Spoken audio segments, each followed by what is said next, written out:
สวัสดีครับวันนี้เราก็ตื่นกันแต่เช้านะครับจะเดินทางไปช่วยเหลือพี่น้องสมาชิกทีมนมแน่นนะครับพี่โอ้โหดูรีบไงสมาชิกทีมนมแน่นนะครับโดนพายุนะบ้านโดนพายุฤดูร้อนนะครับลมแรงมากพัดกระหน่ำตัวบ้าน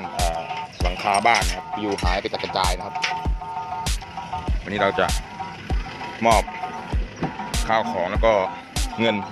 ส่วนหนึ่งนะครับที่รวบรวมได้จากสมาชิกทีมเอาไปมอบให้บ้านเขานะครับเราไปกันครับลงพร้อมกันเลยครับก็เรามาจุดนัดพบนะครับก็คือเรามาพักพวกก่อนนะครับเดินทางพร้อมกัน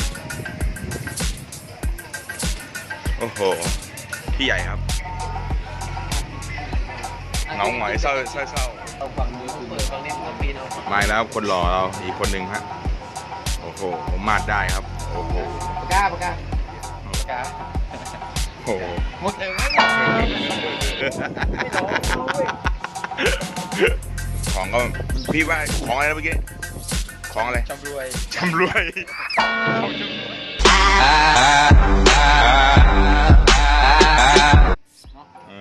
เดี๋ยวนะแคนเซิลหน่อยเซนเซอร์เซนเซอร์ไม่ทันแล้วเข้ากล้องหมดแล้วพี่แซคต่อไปพี่อย่ามาสายนะพี่นะถ้านัด 9:30 แล้วพี่มาเวลานี้พี่ดูนะครับคุณผู้ชม 9:58 ผมนัดตั้งแต่ 7:00 ดีกว่าพี่รู้ไหมว่าไอ้มนมันร้อนบ้านมันราคาหายมันรอเราอยู่ชั้น 2เนี่ยบ้านไอ้บ้าไอ้มนมันจะร้องตัวนี้บ๊ายบายคุณผู้ชมเลยเด้อโอเคครับแล้วก็เดี๋ยวเรารอสมาชิกอีกสักนิดนึงเดี๋ยวเราจะเดินทางกันเลยนะครับก็เรามาดูน้ำดื่มเลยนะครับตัดสินใจก่อนเอาไหนนี่แหละมั้งครับเอาลงน้องไปเยอะเท่าไหร่ก็เท่านั้นแหละไปเอาเนี่ยครับคนชั้นแรงงานครับก็อย่างเงี้ยครับเรียนมันน้อยเนี่ยอุ้ยพี่ชันอุ๊ยแสงแดงว่ะโอ้เนี่ยชั้นแรงงานไอ้เนี่ยช่วยพี่เขาดิมีตังมีงบอยู่มัน180,000เอาไปให้หมดเนี่ย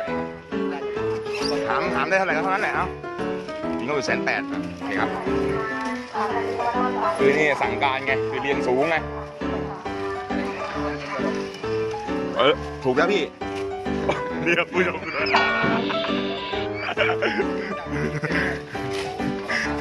โอเคครับทำงานก่อนมึงจำมันนั้นที่ยางเขาล็อกได้ไหมแดกขนมเขาลืมจ่ายสุดเลยไปหน้ามึงน่าจะถูกสุดแล้วไปจ่ายตังค์ถ้าพี่จ่ายเขาคิดว่าพี่ถือแบงค์ปลอมไม่ใช่โอเคครับนี่ครับสมาชิกทีมครับเฮียแบงค์เฮียที่ไหนล่ะเฮียแบงค์ใช่เฮียที่ไหนล่ะผู้ชมจ่ายโอ้สาวน่ารักเลยอ่ะไม่พอกับแสนไอ้นี่คือบริจาคเพิ่มนะครับโอ้ไปยกน้อง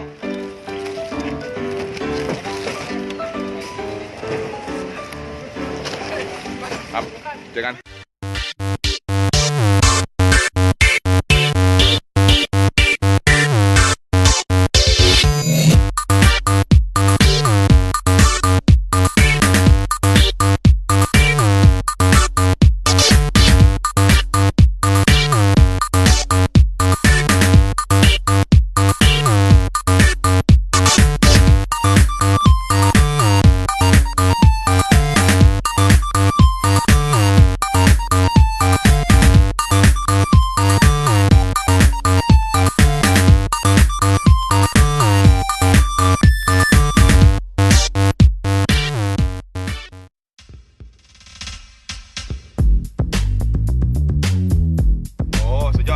มีพี่น้องนมแน่นอีกคนหนึ่งขับมอไซค์ตามมาครับมอไซค์เลยแกน่าจะโอ้โหเชื่อมาจากเมืองแล้วนี่ตำบลรามอ่ะใช่ไหมเนี่ยองค์การบริหารส่วนตำบลราม ภอเมืองจังหวัดสุรินทร์นะครับเมืองทีอ่ะโอ้โหนี่ครับความรักความเป็นอันหนึ่งอันเดียวกันของทีมนมแน่นเราครับ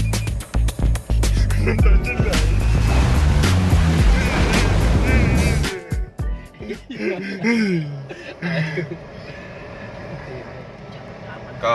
ถึงแล้วครับข้างหน้าครับบ้านของสมาชิกเราทีมนมแน่นโดนพายุลมนะครับพายุฤดูร้อนฤดูร้อนครับผมดูสิให้ตายเถอะโรบินหายเลยหลังคาโอ้ยนะครับก็นมแน่นช่วยกันครับมีแรงออกแรงมีข้าวออกข้าวมีน้ำออกน้ำไม่มีอะไรก็ออกแรงใจมาครับเดี๋ยวเราลงไปเลยสวัสดีเพื่อนดีครับโอ้โหสุดยอดเลยนี่ฮะสมาชิกนมแน่นของเราอีกคนนึงโอ้โหมาจากเมืองขับรถมอเตอร์ไซค์มาครับนี่ฮะโอ้วันนี้ครับผมหาที่จอดก่อนครับ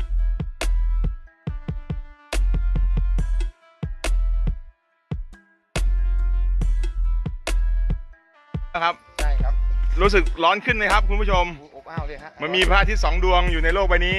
ไอ้ยังไม่เท่าไรนะร้อนตัวไม่เท่าไรแต่ร้อนใจนี่สิ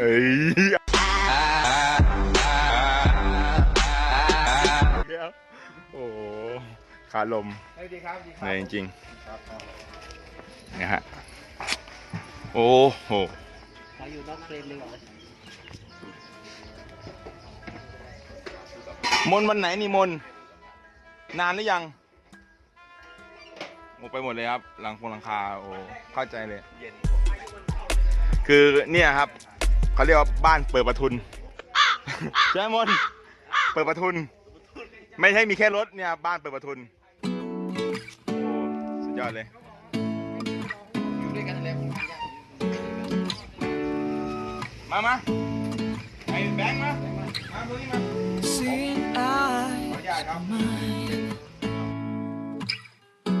What do you feel beside? I don't know where we're gonna fly like you did sometimes. Seeing eyes of mine. Love, love, love. I wanna be strong, strong. We're doing wrong, wrong, wrong, but I'll try to fix it.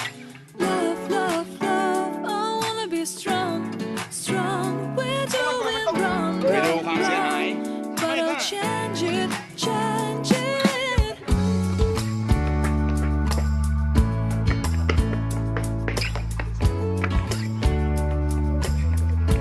โอ้โหเกือบแตกสูงจัด Seeing eyes of mine, you see, there are no trees inside of me. In this desert, I can look at you with love, seeing all that I can learn. But I'll try to fix it. Love, love, love. I wanna be strong, strong. We're doing wrong, wrong, wrong, but I'll change it, change it. ก็เราได้ทำภารกิจสำเร็จรุ่ร่วงด้วยดีนะครับนมแน่นช่วยกันช่วยเหลือกันมาเข้าไปขอเราลองนะครับก็วันนี้ก็ลากันไปเพียงเท่านี้นะครับในภาพบรรยากาศบ้านเปิดประทุนของเพื่อนเรานะครับใครบอกว่ามีแต่รถเปิดประทุนไม่ใช่เนี่ยเห็นกันแล้วใช่ไหมโอเคแล้วพบกันใหม่ครับ